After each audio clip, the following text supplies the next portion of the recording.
में स्नान करके वेदों का अध्ययन ये होता है। ऐसा व्यक्ति का आर्य कुल में सर्वश्रेष्ठ माना जाता है। अतः मनुष्य को इतना बुद्धिमान तो होना ही चाहिए कि केवल अनुष्ठानों के प्रति आसक्त न रहकर वेदों के उद्देश्य को समझे और अधिकाधिक इंद्रिय तृप्ति के लिए ही स्वर्ग लोक जाने की कामना न करे। इस युग में सामान्य व्यक्ति के लिए न तो वैदिक अनुष्ठानों के समस्त विधि विधानों का पालन करना संभव है और न सारे वेदांत तथा उपनिषदों का सर्वांग अध्ययन कर पाना सहज है।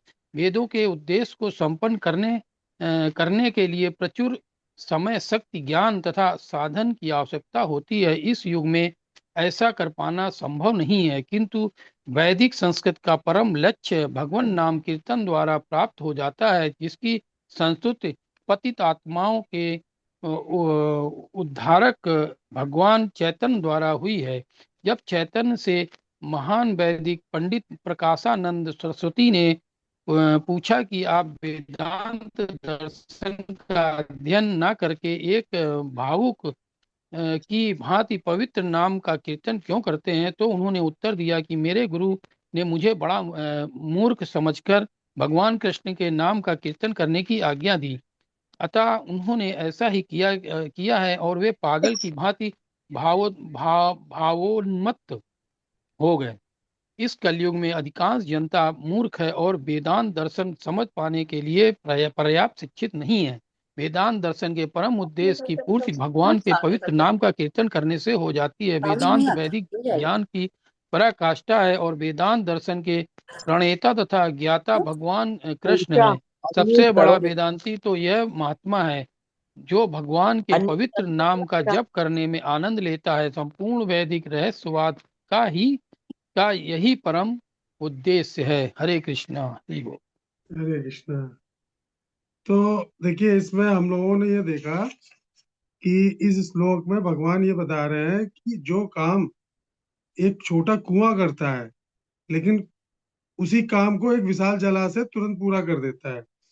तो इसी प्रकार जो लोग वेदों के आंतरिक तात्पर्य को समझ लेते हैं, तो उनको फिर और सारे प्रयोजन सिद्ध करने की जरूरत नहीं होती है, अलग अलग रास्तों पे जाने की जरूरत नहीं होती है। तो भगवान ने बताया, जैसे वेदों में क्या 1 लाख लाखों मंत्र है, लाख के ऊपर है। तो उन मंत्रों में क्या बताया गया हम लोगों को? विभिन्न प्रकार की कामना की पूर्ति के लिए धार्मिक विधि विधानों के लिए तरह तरह के अनुष्ठान बताए गए हैं उन वेदों में। उसमें बताया कि अगर कोई किसी का पुत्र नहीं हो रहा है तो ये अनुष्ठान, ये यज्ञ कर लो, या अगर किसी को स्वर्ग लोक की प्राप्ति करनी है तो उसके लिए ये यज्ञ कर लो, ये मनोकामना पूर्ण करनी तो ये यज्ञ कर लो। हम लोगों ने बहुत सारी कथाओं में देखा होगा कि पहले राजा दशरथ वगैरह भी इस तरह के यज्ञ कराते रहते थे। इसको पुत्र कामेष्ठी यज्ञ बोलते थे। तो उसमें यज्ञ से फिर फल प्राप्त होता था, उससे जो है एक दिव्य आत्मा का जन्म होता था। तो ये वेदों में बहुत सारे साधन बताए गए हैं तरह तरह की उद्देश्यों की पूर्ति के लिए। तो श्रीमद् भागवतम में बोला गया है कि वासुदेव परा वेदा, वासुदेव परा मखा, वासुदेव परा योगा, वासुदेव परा क्रिया, सांख्य योग वासुदेव परम, ज्ञानम वासुदेव परम तपा, वासुदेव परो धर्मो, वासुदेव परागति। श्रीमद् भागवतम के 1.28-29 श्लोक में ये बोला गया है कि इसका अर्थ क्या है कि सभी वैदिक मंत्र, सभी धार्मिक विधि विधान, सारी जितनी आध्यात्मिक क्रिया होती हैं, जितने भी यज्ञ हैं, जितने ज्ञान है, और उनके कर्तव्य का, उनका जो मेन लक्ष्य क्या होता है, उनका है भगवान के चरणों में प्रीति उत्पन्न करना। यानी आपको भगवान के बारे में जानना, उनसे प्रेम संबंध स्थापित करना।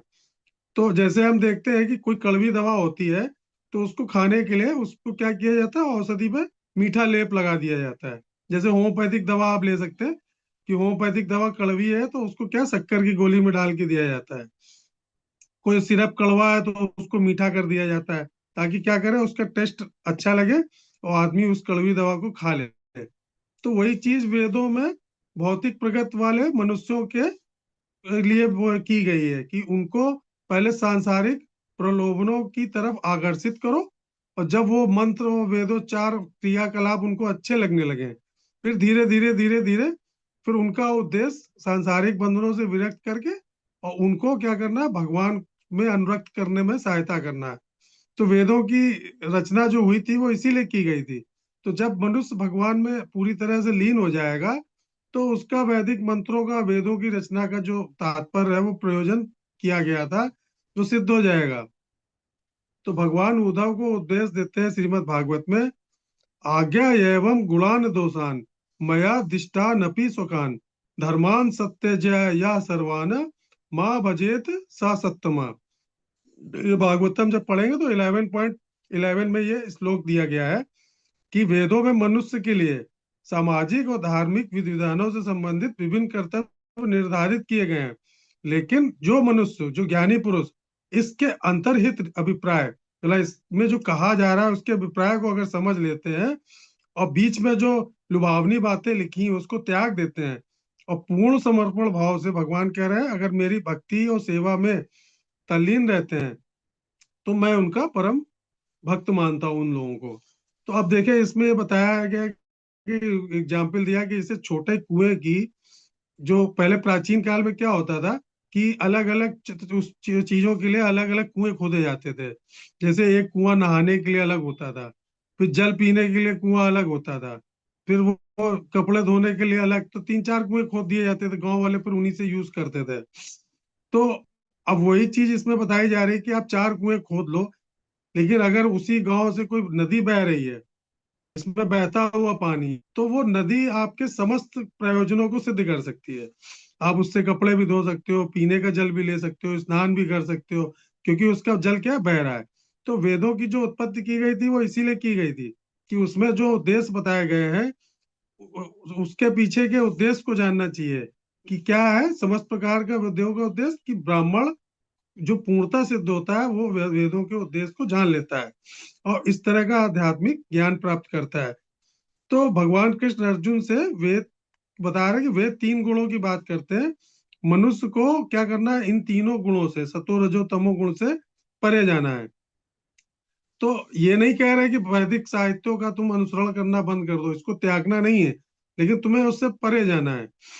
तो वही चीज जैसे नदी का एग्जाम्पल दिया, तो अलग अलग इच्छाओं की पूर्ति के लिए अलग अलग निर्देश दिए गए हैं, लेकिन सभी वेदों का अंतिम उद्देश्य क्या है, कृष्ण की ओर ले जाना। तो हमें वो अंतिम उद्देश्य को समझना है। तो ये सभी वैदिक अनुष्ठान क्यों किए जाते हैं, उन्हें त्यागने के लिए नहीं, लेकिन उनसे परे जाने के लिए। तो कुआं तो जल के लिए है, जल उसमें भी है, नदी में पानी की प्रचुरता है, तो उससे आप नदी से अगर यूज करोगे तो आपके कई उद्देश्यों की पूर्ति हो सकती है। तो विभिन्न उद्देश्यों के लिए वेदों में अलग अलग निर्देश बताए गए हैं कि इस कामना की पूर्ति के लिए ये है, इस कामना की पूर्ति के लिए। तो अभी हम लोग 15वां जब अध्याय पढ़ेंगे तो भगवान उसमें एक श्लोक बोलते हैं 15वें श्लोक में कि वेदैश्च सर्वैर अहम वेद्यो। उसमें भगवान बोलते हैं कि वेदों का उद्देश्य क्या है, उनको जानना, उनसे प्रेम करना और वापस उन्हीं के धाम लौट आना। तो भगवान यहाँ ये संकेत दे रहे हैं कि वेदों का वास्तविक उद्देश्य कामनाओं की पूर्ति नहीं, तीन गुण नहीं है, इन तीन गुणों से परे है, जिसकी हमको खोज करनी चाहिए। अगर आप इसकी खोज कर लेते हैं तो वो आप क्या होते हैं, सर्वज्ञानी ब्राह्मण हो जाते हैं। हरे कृष्ण। इसके बाद वाला श्लोक बहुत इंपॉर्टेंट है, ये सभी लोगों ने सुना होगा, आज इसको हम थोड़ा अच्छे से एक्सप्लेन करेंगे। 47 वाला श्लोक, कोई नया पढ़ना चाहे? हरे कृष्णा प्रभु जी। गीता दीक्षित, हाँ कौन पढ़ेगा? हरे कृष्णा प्रभु जी। जी हरे कृष्णा, पढ़िए माता जी। योगस्था कुरु कर्माणि संगम त्यक्त्वा धनंजय नहीं, सिद्धया कर्मेणावाधिकारस्तो माता जी, 47 47। Yes sir. हम्म। कर्म कर्म कर्मयाधिकारस्ते कर्मेणावाधिकारस्ते माँ फलेषु कदाचन, हाँ। अधिकारस्ते माँ फलेषु कदाचन माँ कर्म फल हेतु भूर्मा ते संगो यत्तो कर्मणि। तुम्हें अपना कर्म कर्तव्य करने का अधिकार है, किंतु कर्म के फलों के तुम अधिकारी नहीं हो। तुम ना तो कभी अपने आप को अपने कर्मों के फलों का कारण मानो, ना ही कर्म ना करने में कभी आसक्त हो। तात्पर्य श्रील प्रभुपाद के द्वारा श्रील प्रभुपाद की जय। यहाँ पर तीन विचारणीय बातें हैं। कर्म स्वधर्म, विकर्म तथा अकर्म। कर्म स्वधर्म वे कार्य हैं जिनका आदेश प्रकृति के गुणों के रूप में प्राप्त किया जाता है। अधिकारी की संपत्ति के बिना किए गए कर्म विकर्म कहलाते हैं और अकर्म का अर्थ है अपने कर्मों को न करना। भगवान ने अर्जुन को उपदेश दिया कि वह निष्क्रिय न हो अपितु फल के प्रति आसक्त हुए बिना अपना कर्म करे। कर्म फल के प्रति आसक्त रहने वाला भी कर्म का कारण है। इस तरह वह ऐसे कर्म फलों को भोगता होता है। जहाँ तक निर्धारित कर्मों का संबंध है कि वे 3 उप श्रेणियों के हो सकते हैं, यथा नित्य कर्म, आपातकालीन कर्म तथा इच्छित कर्म। नित्य कर्म फल की इच्छा बिना शास्त्रों के निर्देशानुसार सतोगुण में रहकर किए जाते हैं। फल युक्त कर्म बंधन के कारण बनते हैं, अतः ऐसे कर्म अशुभ हैं। हर व्यक्ति को अपने कर्म पर अधिकार है, किंतु उसे फल से अनासक्त होकर कर्म करना चाहिए। ऐसा निष्काम कर्म निस्संदेह मुक्ति पथ की ओर ले जाने वाले हैं। अतएव भगवान ने अर्जुन को फलासक्ति रहित होकर कर्म स्वधर्म के रूप में युद्ध करने की आज्ञा दी। उसका युद्ध विमुख होना आसक्ति का दूसरा पहलू है। ऐसी आसक्ति से कभी मुक्ति पथ की प्राप्ति नहीं हो पाती। आसक्ति चाहे स्वीकारात्मक हो या निषेधात्मक, वह बंधन का कारण है। अकर्म पापमय है, अतः कर्तव्य के रूप में युद्ध करना ही अर्जुन के लिए मुक्ति का एकमात्र कल्याणकारी मार्ग था। हरे कृष्ण। हरे कृष्ण। तो देखिए भगवान यहाँ पे बोल रहे हैं कि तुमको क्या करना है, अपने निश्चित कर्मों का पालन करने का अधिकार तो है, लेकिन क्या अपने कर्मों का जो फल है तुम्हारे कर्मों का वो तुम्हारे अधिकार में नहीं है।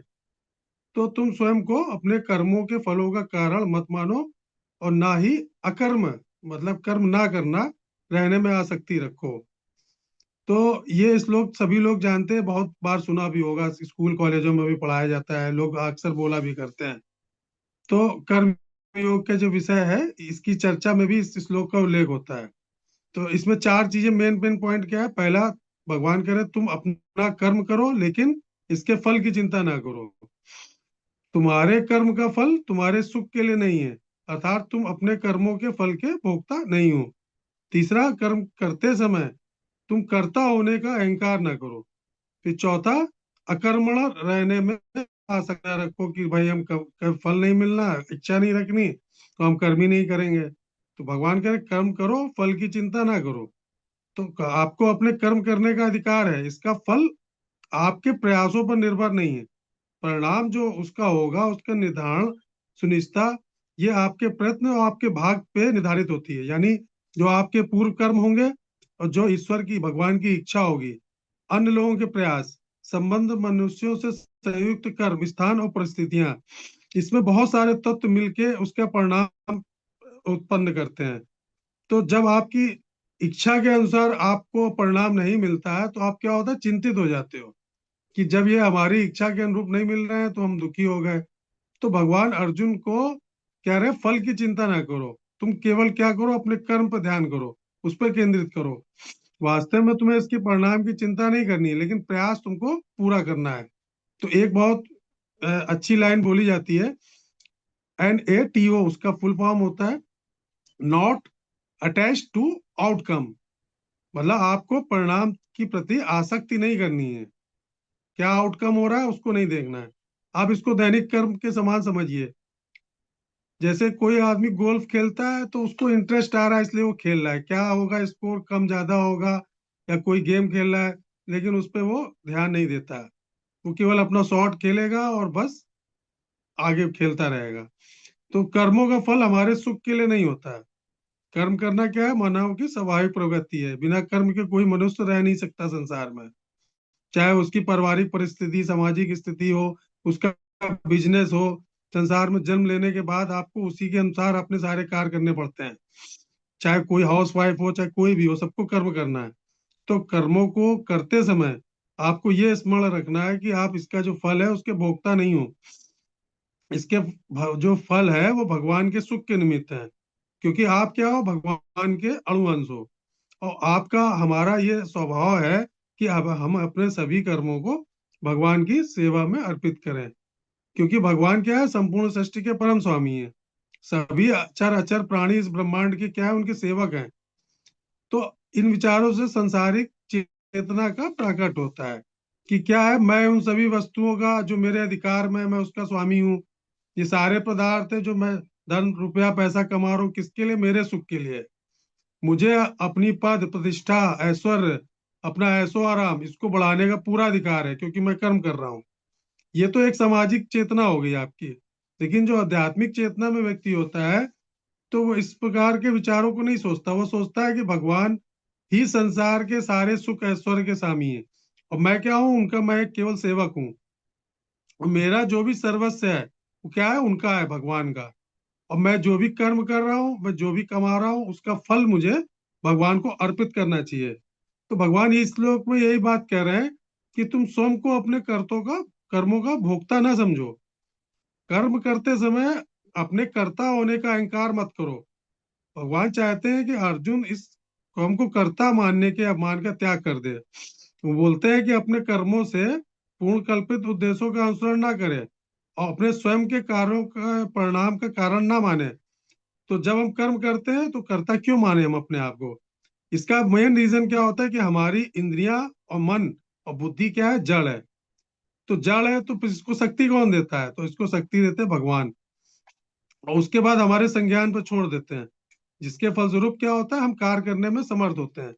अब देखिए, हम छोटा सा एग्जाम्पल देते हैं रोजमर्रा का, कि मान लीजिए आपके किचन में कोई चिमटा रखा है, लेकिन क्या चिमटा अपने आप सक्रिय हो सकता है? नहीं हो सकता। वो कोई भी कार्य करने में सक्षम नहीं है, साधारण सी बात। लेकिन जब वो आपके हाथ में आता है, तो आप क्या करते हो? आप गैस पे रोटी भी सेक लेते हो। आपको किसी अंगीठी से कोयला उठाना है जलता हुआ, तो आप हाथ से नहीं उठा सकते, लेकिन चिमटा से तुरंत उठा लोगे। कोई भी चीज जो हाथ से नहीं आप पकड़ पाते, चिमटे से उठा के आप कर सकते हो। तो क्या चिमटा अपने आप को ये कह सकता है कि मैं सारे कार्य कर रहा हूँ, मैं करता हूँ? जब तक आप उसको उठाएंगे नहीं, आप अपने हाथों से उसको क्रियाशील नहीं करेंगे, उससे यूज नहीं करेंगे, तो वो क्या है? एक निर्जीव जड़ वस्तु है जो टेबल पे खाली पड़ी है। उसको आप कैसे यूज कर रहे हैं, या तो आप करता हुए वो नहीं हुआ करता। तो इसी प्रकार भगवान ने हमें शरीर मन आत्मा और कर्म करने की शक्ति अगर ना दी होती, तो हम क्या करते? आत्मा चेतना ना होती तो हम क्या कर सकते? हम कुछ भी नहीं कर सकते। तो हम किस बात के करता है? हमारा शरीर कुछ नहीं करेगा अगर आत्मा ना हो शरीर में। तो इसका अभिमान किस बात का? तो भगवान क्या है, सारी शक्तियां हमको दे रहे हैं, उन्हीं शक्तियों के माध्यम से हम कर्म कर रहे हैं। तो अगर मैंने प्राप्त कर लिया जो प्राप्त करना चाहता हूं, तो उनका कर्ता मैं नहीं हूँ। हे भगवान, वास्तविक कर्ता आप ही हो, और आप ही स्वयं फलों के भोक्ता हो। तो मनुष्य का स्वभाव तो कर्म करना है ना, तो अकर्मणता आप क्यों कर सकते हो? आप ऐसा नहीं कि आप बिना कर्म किए सोचो कि जब मुझे कुछ मिलना नहीं तो मैं काम क्यों करूं। तो उसको आप करना पड़ेगा। ऐसी परिस्थितियां होंगी जब आपको काम करने का मन नहीं करेगा, लेकिन आपको काम करना पड़ेगा। तो ये आप निश्चय करिए कि चाहे आप बोझिल मान के करिए, चाहे दुष्कर मान के करिए, लेकिन अगर आसक्ति समझ के करेंगे तो क्या होगा? आप उसको अपना एक बोझ मानेंगे। जैसे कोई आदमी नौकरी करता है, तो पालन पोषण करने के लिए उस जॉब करता है, कोई बिजनेस करता है, तो किस लिए करता है? वो अर्थ कमाने के लिए। अर्थ कमाने के लिए, अपनी सुख सुविधाएं पूरी करने के लिए। तो ये कह सकता हूँ क्या, वो अपने काम का अधिकार है उसको। तो अगर काम नहीं करेगा तो कोई उसको वेतन क्यों देगा? पूरे महीने काम करेगा तो आपकी जिम्मेदारी है, ठीक है, आप वेतन करो। लेकिन अगर आप उस काम को केवल ये सोच के करते हो, अपना एक कर्तव्य मान के नहीं करते हो, केवल व्यवसाय के लिए, या आप केवल रुपया कमाने के लिए, सैलरी पाने के लिए करते हो, तो क्या होगा? तो उससे क्या होगा कि उससे आपका जो कर्म है वो कर्म में की श्रेणी में आ जाएगा। कोई कार अगर छात्र पढ़ेगा नहीं, तो उसको अच्छे नंबर कैसे मिलेंगे? कोई बल्लेबाज अगर टीम में अच्छा नहीं खेलेगा तो टीम को कैसे जिता सकता है? तो वो ये सोचे मैं अकेले खेल के जिता लूंगा, तो पॉसिबल नहीं है। तो लगन से पढ़ाई करना स्टूडेंट के बस में है, लेकिन उसके नियंत्रण में क्या है? परिणाम नहीं है उसके नियंत्रण में। मान लो वो साल भर पढ़ा, बहुत अच्छा है पढ़ने में, लेकिन एग्जाम से पहले मान लो वो बीमार पड़ गया, अगर बच्चा स्टूडेंट, या हो सकता है उसके पैर में चोट लग जाए, कोई एक्सीडेंट हो जाए।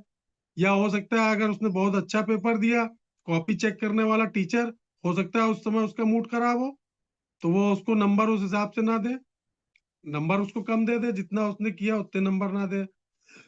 या हो सकता है मार्कशीट टाइप होने में जरा सा कंप्यूटर की गलती से उसका नाम गलत हो जाए, नंबर दर्ज गलत हो जाए, तो क्या है उसका परिणाम आप उसको नहीं कह सकते ना। उसने मेहनत करी, लेकिन आप परिणाम उस क्या होगा उसके कारण नहीं मान सकते। तो किसी भी कार्य के परिणाम को कई चीजें प्रभावित कर सकती हैं। तो आप ये ना सोचो कि मैंने कर दिखाया। अब एक छोटा सा एग्जाम्पल ले सकते हैं, मान लो एक किसान है, वो खेती कर रहा है, ठीक है, तो उसको ये थोड़ी ना पता कि आगे खेती कर रहा है तो फसल कैसी होगी। उसका मालिक है वो, खेत मेहनत भी उसकी है, खेती करने का अधिकार भी है। लेकिन अगर बारिश ना हो, मान लो फसल अच्छी हुई लेकिन कीड़े ने खा गए उसको फसल को, तो कितनी भी कड़ी मेहनत करी हो, तो अगर फसल खराब होनी है तो उसको कैसे वो रोक सकता है, परिणाम उसके हाथ में नहीं है ना। तो भगवान सलाह क्या दे रहे हैं यहाँ पे, कि भगवान कह रहे हैं माँ कर्म फल हेतुर्भु। तो तुम ये मत सोचो कि फल का कारण केवल तुम हो। तुम्हें क्या करना है अपना, जैसे किसान को क्या बस में था कि खेत जोते और बीज बोए, फसल उगेगी नहीं उगेगी ये परिणाम उसके हाथ में नहीं है, कैसी फसल होगी, खराब होगी अच्छी होगी। वही स्टूडेंट है, जैसे मान लो कि वो पढ़ रहा है साल भर, लेकिन अलग अलग सब्जेक्ट में उलझा रहता है कि ये आएगा कि नहीं आएगा एग्जाम में, ये आएगा कि नहीं आएगा। लेकिन अगर कोई स्टूडेंट सारी चीजों को अच्छे से पढ़ रहा है और ज्ञान प्राप्ति के लिए पढ़ रहा है, तो वो किसी भी प्रश्न का उत्तर देने के लिए तैयार है, तो उसका परिणाम उसके हाथ में कि अच्छे नंबर उसको मिलेंगे। तो हमको ये एहसास करना है कि शरीर नहीं आत्मा है, तभी हम आध्यात्मिक उन्नति प्राप्त कर पाएंगे। तो भगवान इस श्लोक में अर्जुन को भी यही कह रहे हैं कि तुम निष्क्रिय नहीं हो सकते, क्षत्रिय होने के नाते तुम्हें उसका युद्ध करना है। हार जीत और लाभ हानि तुम्हारे हाथ में नहीं है। हरे कृष्णा। 48। हरे कृष्ण प्रभु जी। पढ़िए। हरे कृष्ण प्रभु जी। पाठ। जी जी पढ़िए। योगस्थ कुरु कर्माणि संग स्वयक्व धनंजय सिद्ध सिद्धि सिद्ध्यौ सिद्ध्यौ सिद्ध सिद्ध्यौ समो भूत्वा समत्व योग उच्यते। हे अर्जुन, जब जय अथवा पराजय की समस्त आसक्ति त्याग कर संभाव से अपना कर्म करो, ऐसी समता योग कहलाती है। तात्पर्य यह है, कृष्ण अर्जुन से कहते हैं कि वह योग में स्थित होकर कर्म करे। और योग क्या है? योग का अर्थ है सदैव चंचल रहने वाली इंद्रियों को वश में रखते हुए परम तत्व में मन को एकाग्र करना। और परम तत्व क्या कौन है? भगवान ही परम तत्व है। और क्योंकि वे स्वयं अर्जुन को युद्ध करने के लिए कह रहे हैं, अतः अर्जुन को युद्ध के फल से कोई सरोकार नहीं है। जय या पराजय कृष्ण के लिए विचारणीय है। अर्जुन को तो बस श्री कृष्ण के निर्देशानुसार कर्म करना है। कृष्ण के निर्देश का पालन ही वास्तविक योग है, और इसका अभ्यास कृष्ण भावनामृत नामक विधि द्वारा किया जाता है। एकमात्र कृष्ण भावनामृत के माध्यम से ही स्वामित्व भाव का परित्याग किया जा सकता है। इसके इसके लिए उसे कृष्ण का दास या उनके दासों का दास बनना होता है। कृष्ण भावनाव्रत में कर्म करने से की यही एक विधि है जिससे योग में स्थित होकर कर्म किया जा सकता है। अर्जुन क्षत्रिय है, अतः वह वर्णाश्रम धर्म का अनुयायी है। विष्णु पुराण में कहा गया है कि वर्णाश्रम धर्म का एकमात्र उद्देश्य विष्णु को प्रसन्न करना है। सांसारिक नियम है कि लोग पहले अपनी तुष्टि करते हैं, किंतु यहाँ तो अपने अपने को तुष्ट न करके कृष्ण को तुष्ट करना है। अतः कृष्ण को तुष्ट किए बिना कोई वर्णाश्रम धर्म का पालन कर भी नहीं सकता। यहाँ पर परोक्ष रूप से अर्जुन को कृष्ण द्वारा बताई गई विधि के अनुसार कर्म करने का आदेश है। हरे कृष्ण को। हरे कृष्णा। तो भगवान कह रहा है अर्जुन, तुमको सफलता और असफलता की आसक्ति को क्या करना है? त्यागना है और दृढ़ता से अपने कर्तव्य का पालन करना है। यही कहलाता है समभाव योग, मतलब हर परिस्थिति में समभाव रहना। तो समता का भाव हमें सभी परिस्थितियों को क्या करता है? शांति पूर्वक स्वीकार करने की क्षमता योग्य बनाता है। यह इतना प्रशंसनीय है कि भगवान ने इसको योग अर्थात भगवान के साथ एकाकार होना बोला है। तो ये समबुद्धि पिछले श्लोक में वर्णित ज्ञान अगर आप समझ गए हो तो उसका अनुसरण करने से आएगी। तो जब हम ये जाते हैं पूरी तरह से, प्रयास करना तो हमारे हाथ में है, किंतु परिणाम सुनिश्चित करना हमारे नियंत्रण में नहीं है। हम केवल अपना क्या कर सकते हैं? कर्तव्य का पालन, उस पर ध्यान देना है हमको। और फलों की प्राप्ति वो क्या है? भगवान के सुख के लिए। जिसको हमको भगवान को अर्पित करना चाहिए। अब इस स्थिति में क्या होगा, यदि हम यश अपयश, सफलता असफलता और सुख और दुख, वो दोनों क्या है, दोनों को समान रूप से भगवान की इच्छा अगर मान ले, ये सीख ले कि ये भगवान की इच्छा थी कि ये लाभ होना था, ये हानि होनी थी, तो ये हमारे भीतर क्या करेगा, संभाव विकसित करेगा, जो भगवान यहाँ पे बोल रहे हैं। तो ये श्लोक जो है जीवन की उथल पुथल को का बिल्कुल एक तरह से व्यवहारिक समाधान दे रहा है श्लोक जो है, कि अगर हम समुद्र में नाव चला रहे हैं तो स्वाभाविक है कि समुद्र की जो लहरें उठ रही हैं उससे नौका तो हिलेगी। अब हम ये सोचकर व्याकुल हो कि नहरें नाव से टकरा जाएंगी, कहीं पलट ना जाए, कैसे आगे जाएंगे हम, तो क्या होगा, उसका दुखों का कोई अंत थोड़े ना है। अगर हम ये उपेक्षा रखें हैं कि समुद्र लहरें ना उठाए, तो क्या होगा, समुद्र की तो विशेषता है प्राकृतिक, तो वो तो उठाएगा उठाएगा, उसमें हम विरोध कैसे उत्पन्न कर सकते हैं। तो लहरों का समुद्र से जैसे संबंध है, उसी प्रकार हमारे जीवन में सुख दुख और हानि लाभ का भी संबंध है। तो हमारे जैसे समुद्र में लहरें आएंगी तो हमारे जीवन में भी इस तरह के संघर्ष आएंगे। तो हमको क्या करना है, संभाव रखना है। तो मार्ग में आने वाली कठिनाइयों का सामना करना सीख लेते हैं और उसको क्या छोड़ देते हैं, भगवान की इच्छा पे। तो वो योग कहलाता है। तो इसी तरह हम भगवान से संबंध स्थापित छोड़ करके जो है योग को ध्यान, योग को प्राप्त कर सकते हैं, योग की स्थिति को। तो भगवान इसमें यही बोले ना, सिद्धि असिद्धियो समो भूत्वा, चाहे विजय हो पराजय हो, अर्जुन से कह रहे हैं संभाव बना के रखो। अब हम लोग क्या है, इतना आसक्त रहते हैं संसारिक वस्तुओं से कि हम भौतिकता से अलावा कुछ किसी चीज की खोज ही नहीं सकते, सोच ही नहीं सकते। हर समय ये सोचेंगे कि ये मिल जाए तो मैं खुश हो जाऊंगा, अगर ये चीज मेरे प्रमोशन हो जाए तो मेरी जिंदगी में मुझे बस केवल प्रमोशन चाहिए, मैं उसी के पीछे टारगेट लगा के रखा हूँ। अगर मैं संतुष्ट हो जाऊं, मुझे अगर ये चीज मिल जाए, मेरा मकान हो जाए अपना, तो मैं संतुष्ट हो जाऊंगा। अगर ये मेरे जीवन से चला गया तो मेरे लिए बहुत बड़ी दुखदायी घटना होगी, मैं इसको खोने का जोखिम नहीं उठा सकता। तो इन्हीं उलझनों में हम लोग क्या हर समय फंसे रहते हैं, इसी आशा में कि ये जो संपत्ति हमें मिलेगी वो हमको सुख प्रदान करेगी, अगर ये लॉस हो गया मेरा तो हमको बहुत ज्यादा दुख होगा, हम डिप्रेशन में चले जाएंगे। तो हमारी चेतना इन्हीं भौतिक चीजों में फंसी रहती है, तो हम आध्यात्मिकता तक तो पहुंच ही नहीं पाते हैं ना। वो तो बहुत दूर की बात है, केवल देखने में अच्छी लगती है। तो योग को सही ढंग से हमको क्या जीवन में अभ्यास करना है।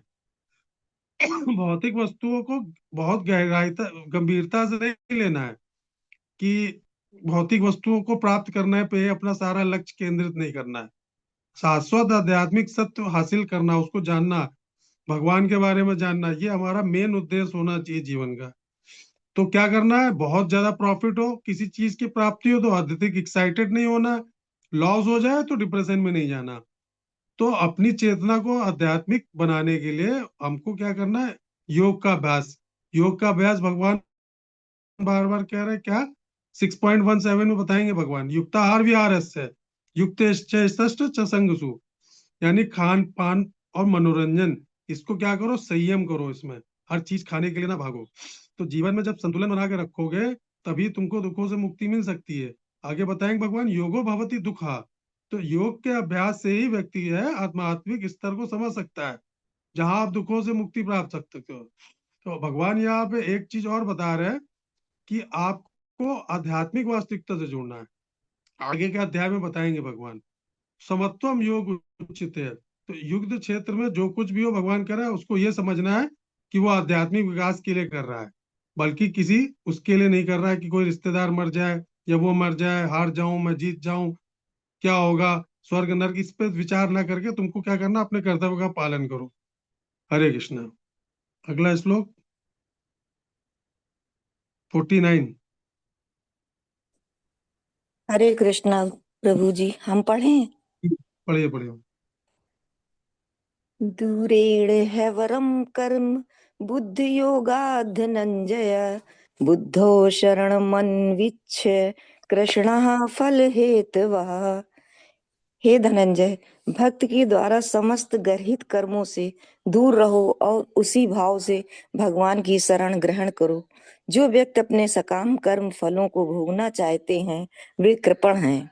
तात्पर्य, जो व्यक्ति भगवान के दास रूप में अपने स्वरूप को समझ लेता है, वह कृष्ण भावनामृत में स्थित रहने के अतिरिक्त सारे कर्मों को छोड़ देता है। जीव के लिए ऐसी भक्ति कर्म का सही मार्ग है। केवल कृपण ही अपने सकाम कर्मों का फल भोगना चाहते हैं, किंतु इससे वे भव बंधन में और अधिक फंसते जाते हैं। कृष्ण भावनामृत के अतिरिक्त जितने भी कर्म संपन्न किए जाते हैं वे गर्हित हैं, क्योंकि इससे कर्ता जन्म मृत्यु के चक्र में लगातार फंसा रहता है। अतः कभी इसकी आकांक्षा नहीं करनी चाहिए कि मैं कर्म का कारण बनूं। कृष्ण भावनामृत में हर कार्य कृष्ण की तुष्ट के लिए किया जाना चाहिए। कृपणों को यह ज्ञात नहीं है कि दैववश या कठोर श्रम से अर्जित संपत्ति का किस तरह सदुपयोग करें। मनुष्य को अपनी सारी शक्ति कृष्ण भावनामृत अर्जित करने में लगानी चाहिए, इससे उसका जीवन सफल हो सकेगा। कृपणों की भांति अभागे व्यक्ति अपनी मानवीय शक्ति को भगवान की सेवा में नहीं लगाते। हरे कृष्णा। हरे कृष्णा।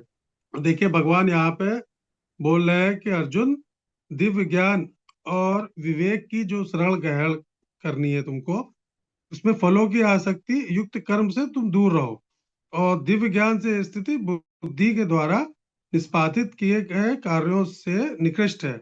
जो अपने कर्म फलों का भोग करना चाहते हैं जो व्यक्ति, वो कंजूस कहलाते हैं। तो देखिए किसी भी कार्य को करने के दो तरह के हर व्यक्ति के दृष्टिकोण होते हैं।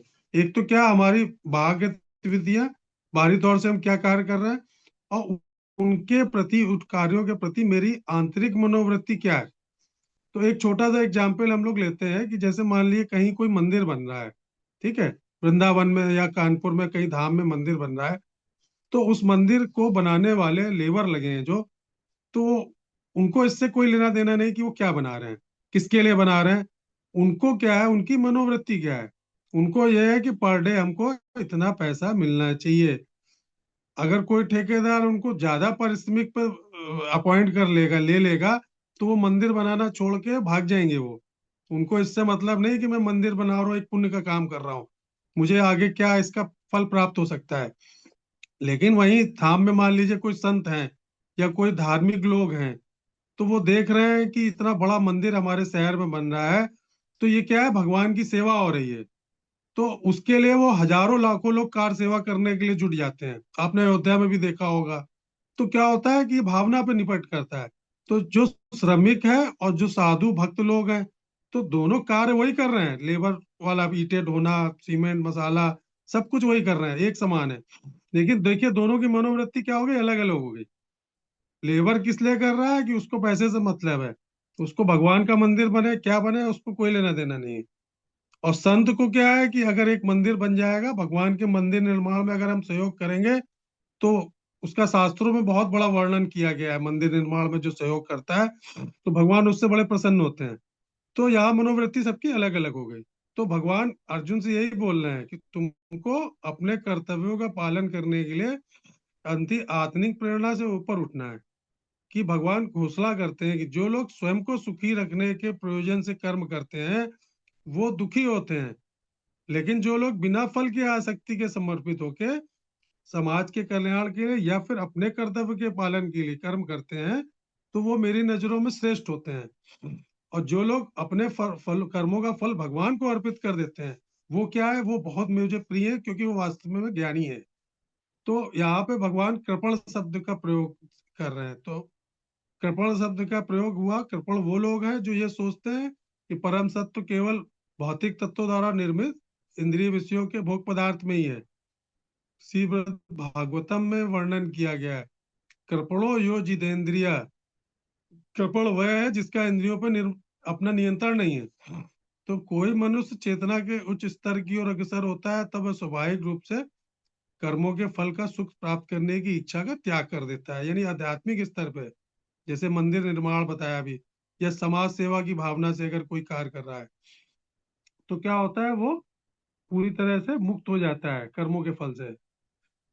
आजकल देखिए बिल क्लिंटन भी बहुत सारे इस तरह के अपने धन का उपयोग जन समाज के कार्य में कर रहे हैं। तो उसमें क्या है कि वो तरह तरह की धार्मिक संस्थाएं और बहुत इस तरह के काम कर रहे हैं। तो लोग जो है, जो थोड़ा सा धर्म से जुड़ जाते हैं, तो वो धीरे धीरे इस तरह के कार्यों में जुड़ जाते हैं। देखिए, एक कोई भिखारी है, अब मान लेते हैं कि एक कोई बच्चा किसी करोड़पति सेठ का है, व्यवसायी का है, और वो उससे बिछड़ गया। अब वो भीख मांग के लिए क्या, एक एक रोटी के लिए जगह जगह जा रहा है। वो भूल चुका है कि उसके पिता कौन है, उसको याद भी नहीं उसका घर कहाँ पे है। उधर उसके पिता उसको ढूंढ रहे हैं। तो अब उसको भोजन के लिए बिल्कुल जगह पे जाना होता है। तो अब उसको क्या है, उसके लिए सबसे बड़ी दौलत यही है कि उसके पिता उसको दोबारा मिल जाए, तो सुरक्षा, प्रेम और सीमित संसाधन प्राप्त हो जाएंगे। तो शाश्वत दृष्टि से देखें तो बिछड़े हुए बच्चों का अपने पिता से मिलने के समान है हम लोगों का, अगर हम भगवान को प्राप्त कर लेते हैं। कर्मकांड तो कहता है कि अगर किसी भिखारी को अच्छा खाना खिला दो, उसको स्वादिष्ट भोजन मिल जाए, तो उसके लिए क्या है, बहुत बड़ी चीज है। लेकिन आध्यात्मिक दृष्टि से देखा जाए तो अगर बच्चा भोजन से संतुष्ट हो गया और अपने पिता को भूल गया वापस लौटना, तो क्या होगा, वो जिंदगी भर इसी कर्म कांड की तरह उलझा रहेगा। लेकिन अगर उसके पिता उसको प्राप्त हो गए, तो उसको किस चीज की कमी है, खाने की, पैसे की, रुपए की, किसी चीज की नहीं। तो उसके लिए अच्छा यही है कि उसको उसके पिता से मिलवा दिया जाए। तो भगवान यहाँ पे फल शब्द का प्रयोग जो कर रहे हैं, भौतिक स्तर पर जो परिणाम प्राप्त होते हैं, जो लोग भौतिक परिणामों की इच्छा रखते हैं, तो उसके लिए बोल रहे हैं यहाँ पे। तो भौतिकता से परे अगर किसी चीज की कामना हम करेंगे, तभी क्या होगा, भौतिक अस्तित्व से हम ऊपर उठ पाएंगे। तो हमारे लिए इस संसार में हमारे किए गए कार्य और उसमें किया गया योगदान, ये आवश्यक है। और हमारे कार्यों का उद्देश्य क्या है, चाहे वो भौतिक हो या आध्यात्मिक।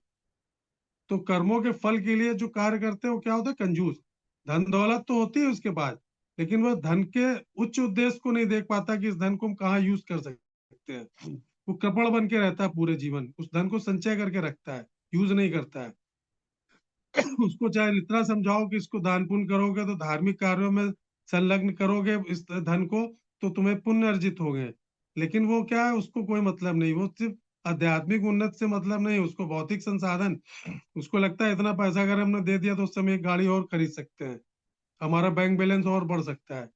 तो भगवान यही चीज यहाँ बता रहे हैं कि जो भौतिक चीजों से अत्यधिक आसक्ति के कारण लोग अपनी इच्छाओं को भौतिक जगत तक सीमित रखते हैं, वो वास्तव में कंजूस होते हैं और अवरण कर्म में लिप्त हैं। उनके कर्म पापी भले ना हो, भले वही वो पुण्यमय हो, लेकिन भौतिक स्तर पे ही बने रहेंगे और जन्म मृत्यु के चक्र से कभी मुक्त नहीं हो पाएंगे। तो भगवान सलाह दे रहे हैं कि इस प्रकार के कर्मों से दूर रहना चाहिए। भौतिक लाभ की प्रेरणा प्रेरणा के लिए कर्म मत करो, बल्कि ज्ञान से कर्म करो और बुद्धि योग का इस्तेमाल करो कर्म करने में। हरे कृष्णा। 50 श्लोक लास्ट। कौन बुद्धि पढ़ेगा यहाँ पे? युक्तो जहाँ ती है उभे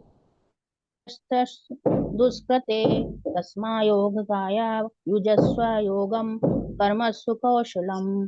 भक्ति में संलग्न मनुष्य इस जीवन में ही अच्छे तथा बुरे कर्मों से अपने को मुक्ति कर लेता है। अतः योग के लिए प्रयत्न करो, क्योंकि सारा कार्य कौशल यही है। तत्पश्चात जीवात्मा अनादिकाल से अपने अच्छे तथा बुरे कर्म के फलों से को संचित कर रहा है। हे फलह, वह निरंतर अपने स्वरूप से अनाभिज्ञ बना रहा है। इस अज्ञान को भगवद गीता के उपदेश से दूर किया जा सकता है।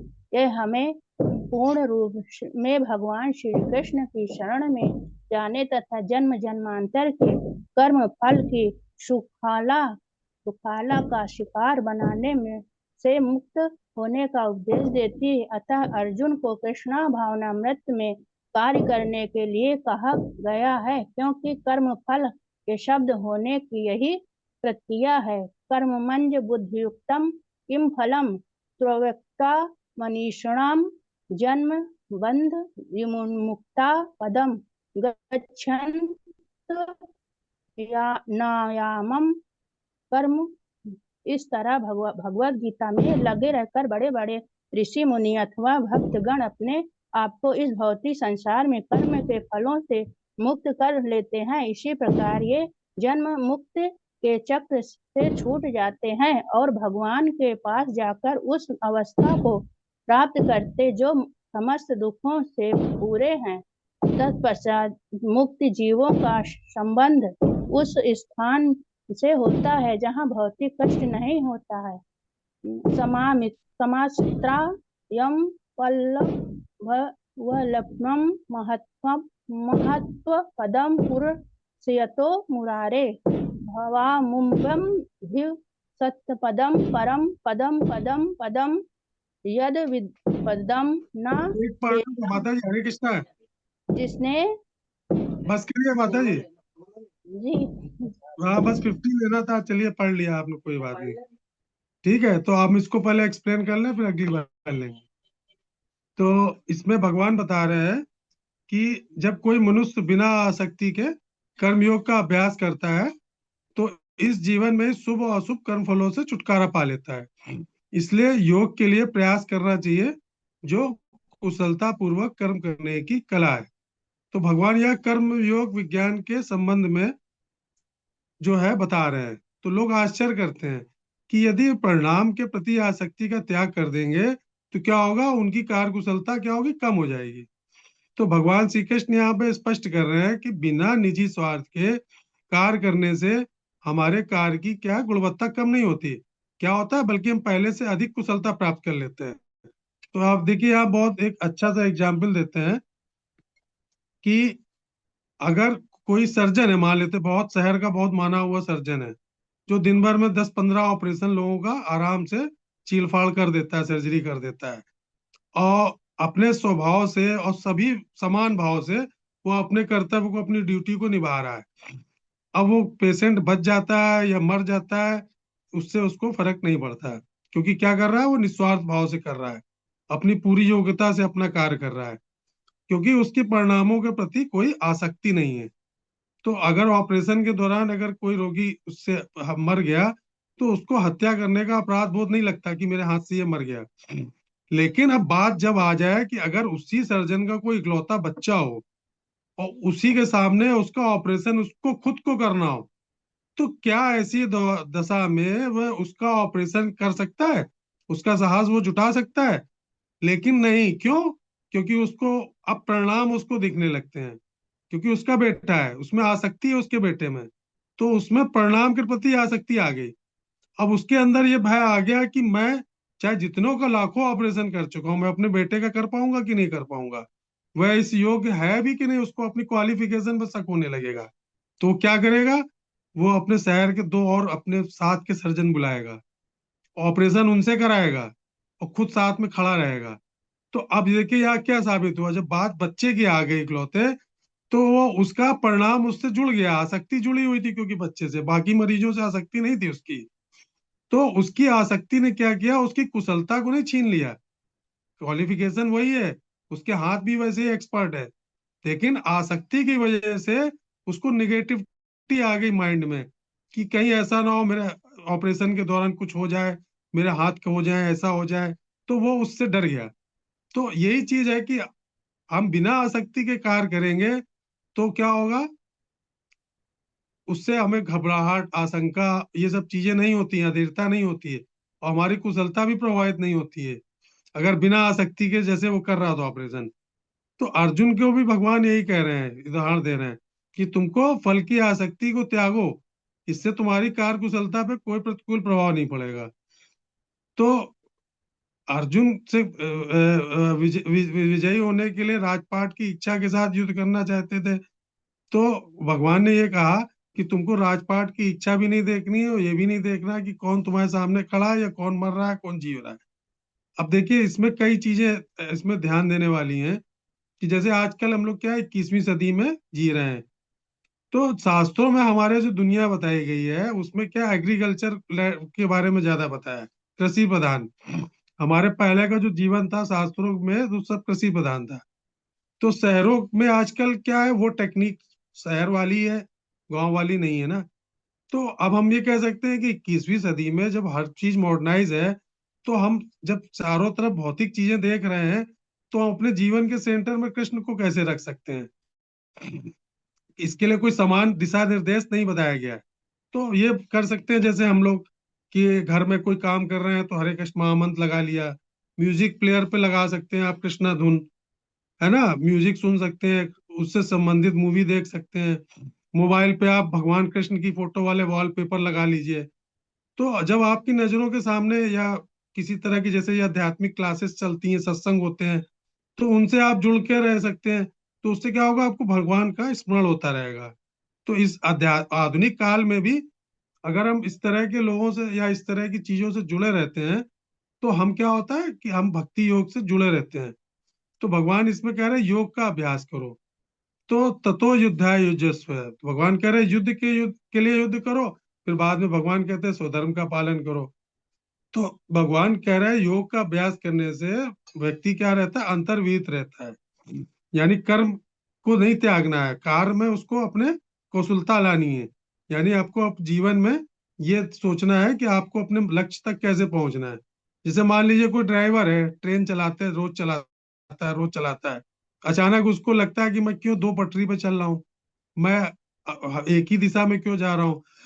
क्या ट्रेन को उतार सकता है पटरी से, कि वो सड़क से ले जाऊं, मैं इधर गली से घुमा लूं, मैं उधर उतारना चाहे तो क्या होता है, उसको लगता है पटरियों में मैं बंधा हुआ हूँ। लेकिन उसका लक्ष्य तो क्या है, मंजिल तक पहुंचना। उसका बिना पटरी के क्या पहुंच सकता है क्या? चलना उसको पटरी पे ही चलेगा, क्योंकि जैसे वो पटरी से हटाने की सोचेगा ट्रेन पलट जाएगी। तो इस बात पे ध्यान रखना है कि हम क्या नहीं कर सकते। हम सब कुछ कर सकते हैं, लेकिन अलग अलग दिशाओं में अगर जाने की कोशिश करेंगे तो हमारा जो मंजिल है ना, वो हमको नहीं समझ में आएगी। तो भक्ति का सार केवल नियमों का पालन करना नहीं है, बल्कि हमको देखना है कि हम कृष्ण भावनामृत में एक दिशा में पटरियों पे आगे बढ़ रहे हैं कि नहीं बढ़ रहे हैं, कि पटरी से उतर के इधर उधर भाग रहे हैं, कहीं इस तरफ कहीं उस तरफ कहीं उस तरफ। तो दिशा एक नहीं होगी, लक्ष्य एक नहीं होगा, तो उससे क्या होगा कि हम पूरी तरह से बेपटरी हो जाएंगे और किसी भी दिशा में नहीं पहुंच पाएंगे। तो यहाँ पे भगवान कह रहे कर्तव्य का पालन करो, उससे तुम्हारी सक्षमता कम नहीं होगी। इसीलिए उसने अर्जुन को भगवान ने बोला कि तुम युद्ध करो। ये एक प्रकार से तुम युद्ध करके प्रत्यक्ष रूप से तुम मेरी सेवा कर रहे हो या मेरा कहना मान रहे हो। हरे कृष्णा। चलिए, आज कोई क्वेश्चन हो तो बताइए, किसी का कोई प्रश्न हो।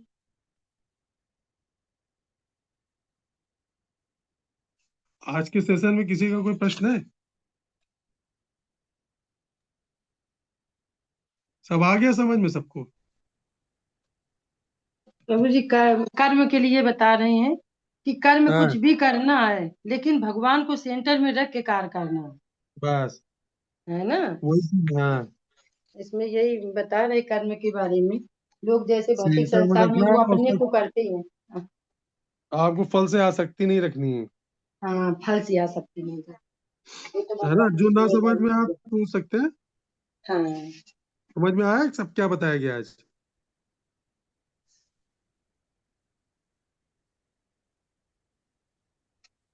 चलिए ठीक है, फिर समाप्त करते हैं फिर आज का। ठीक है। यस। हरे कृष्णा। हरे अब हरे शनिवार को कृष्ण। होगी क्लास, नेक्स्ट क्लास जो है फ्राइडे को नहीं, सैटरडे को होगी। ठीक है। ठीक है। हरे कृष्ण। हरे कृष्ण। हरे कृष्ण। सभी को दंडवत प्रणाम।